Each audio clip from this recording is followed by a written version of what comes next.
Fingers crossed it's not raining. I'll take one of the other signs. You're good. You want a different one? Or are you good with that? Oh, that's too big for this. It's gonna block your face. I'll take one of the blue ones. That's too high? It don't It's a matter. little too high, sir. Perfect. You can't see him. Yeah. You guys have the bridge in the background? Got it. Nate, are you okay or not ready yet? Oh, I am ready whenever you are, Mark. So if you want. Nice, you got a good microphone. Hey, good. So good morning. Julie and I have been traveling the state of New York for months now, but I will say over the course of the last 7 to 14 days, we have been approached many times by state employees, individuals that have close ties to the administration, and as you know, individuals associated with this project and others who continue to reach out with specific information that shows, quite frankly, unfettered political influence and corruption within the administration. So many have come forward to present concerns all across the state. Many of whom are afraid, if you will, and have stated such, of their own well-being, because the administration has clearly been seen to use the levers of government to keep people quiet. So whether it was the Buffalo Billion, where we were just a few days ago, clearly our bids had been rigged to benefit political contributors, and we know, of course, that's resulted in a number of individuals within the administration, close economic development advisors, and top lieutenants being found guilty of federal corruption charges, leading ultimately, as we know, many of these scandals to Thursday's sentencing of the governor's top lieutenant, Joe Prococo, 6 years in prison for trading public resources, taxpayer support, for political contributions from the very office of the governor, while the governor was in the office suite. So whether it's the Buffalo Billion or AIM Photonics, as we know, in Rochester, where again it seems that political decisions are being made to benefit the governor, rushing a project along. We know there has been influence in the Upstate Medical Center and continued political decisions there. And again, you can run the gamut. Coming here to this project, and you know it all too well, the governor rushed the opening of the Tappan Zee Bridge to meet a political deadline, and then claimed to have no involvement, no ownership, and no responsibility. The New York Times, LoHUD, and others have presented facts to prove that, in fact, the administration has put the safety of New Yorkers behind political expedience, and that continues. There are so many individuals who have been coming forward over the course of the last 7 to 14 days that we're launching today a vehicle to allow individuals to continue to be whistleblowers and make their claims of corruption real.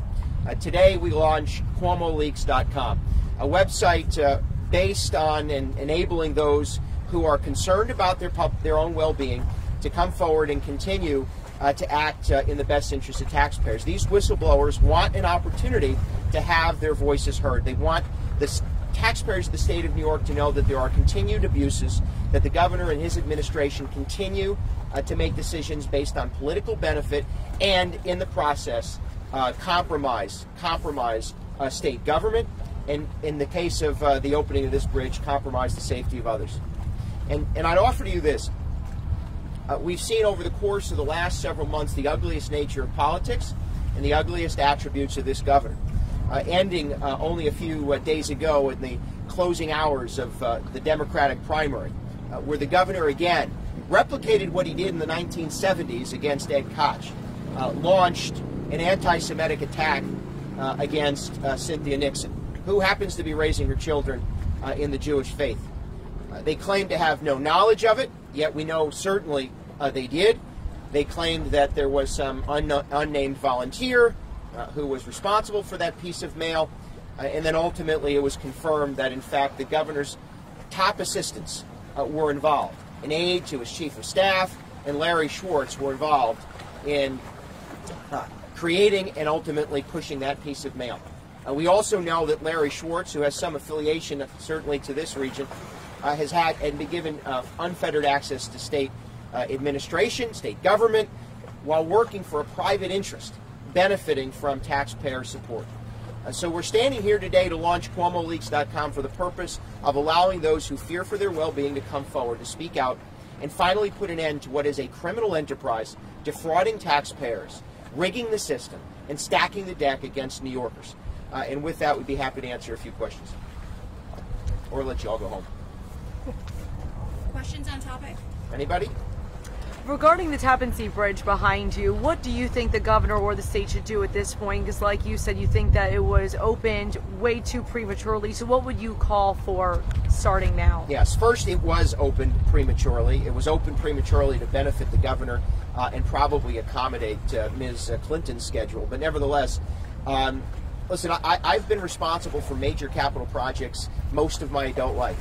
We had an incident that caused the closure of a brand new constructed bridge and traffic along the Hudson River. That requires an after-action report. It requires a complete investigation and then a public report as to what occurred and what is the condition of both the old Tappan Zee Bridge and the new one.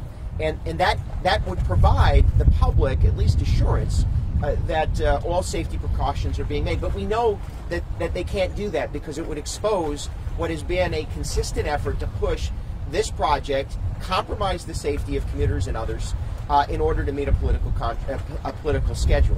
That's what you do in a situation like this, and that's what ought to be done. But I fear the taxpayers will never know.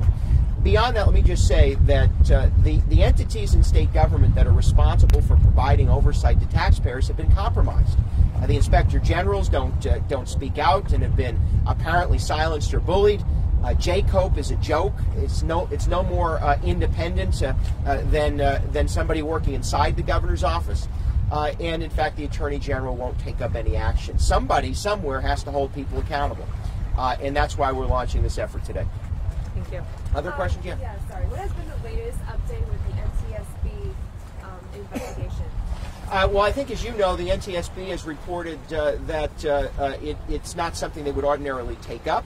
We believe that some federal oversight is necessary, so whether it's the NTSB or the Federal Highway Administration, it is clear to us that some investigation is necessary. And even if you weren't alleging political interference, which clearly occurred, there's a consideration for public safety that needs to be considered, needs to be investigated, and then needs to be reported to the public. In any instance where you had that kind of scenario occur, you would want and expect that. And New Yorkers should expect no less. Julie Killian is here joining us today. She has a busier schedule than I do today, so I'm going to let her just offer a few other comments just before we go. I'll just say I've been traveling all over the state for the last 4 months, and you know we have no accountability, no transparency. That's what Mark and I want to bring, and we have dozens, maybe thousands of state employees and contractors that are scared of our governor. That's shameful. So this is a website that's needed. People need a voice. Thank you. Let me also say to our friends behind us, and we've made this clear, you know, it's funny, I started in elected office in 1994. Mario Cuomo was still governor of the state of New York and was deserving of appropriate recognition. It just wasn't on this bridge. It seems clear to us that that was the height of immodesty, I would suggest, and in many ways an abuse. But that said, we've made perfectly clear that we think the Tappan Zee Bridge, or excuse me, the Tappan Zee should be the official moniker of the bridge, and that I'll say because I'm always the nice guy, there should be appropriate recognition for Mario Cuomo's service to the state of New York, just not on this bridge. Thanks, everybody. Thank you all. Thank you, everybody. I appreciate you coming out. It was good to see you. You too. Mark. Nice meeting you. Thanks for coming over. Please get out there. I need it. Luck in a few moments. Okay, wonderful. I'll have you stand right. We always going to get my microphone.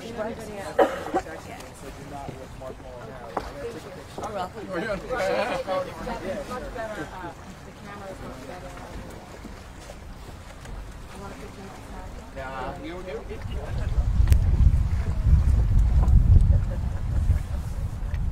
I can't see the That's right. Thank you. York? Oh, begin to vote. I don't care if he knows my name or not. Also, just